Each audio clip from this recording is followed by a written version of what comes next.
My name is Gretchen Rubin, and this is The Happiness Project. The resolution for this week is to observe the threshold ritual. Gratitude is a key to a happy life. People who cultivate an attitude of gratitude are happier and more optimistic. They feel more connected to other people. They're better liked and have more friends. They are more likely to help other people. They even sleep better and have fewer headaches. But it can be challenging in the course of everyday life, I find, to keep a grateful frame of mind, because it's so easy to let myself get distracted by the petty annoyances and minor irritations of everyday life. And I think about that instead of really reminding myself of how much I have to be grateful for, whether it's big things like running water and democratic government, or very small things like the fact that a bus arrived as soon as I got to the bus stop.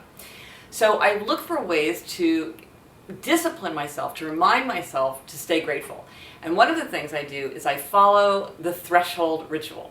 In my building, I have to turn off an alarm and go through 2 doors to get in. So it gives me a nice little window where I can remind myself to feel grateful. And so I remind myself how happy I am to be home, how lucky I am to have my apartment, and here I am coming home to my family, and it really reminds me to get into that framework of having a grateful frame of mind when I'm crossing the threshold to come back to my apartment.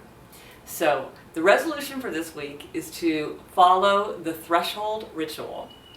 And the thought for this week comes from the painter Eugene Delacroix, who said, this is a very powerful analogy about happiness. He said, "He was like a man owning a piece of ground in which, unknown to himself, a treasure lay buried.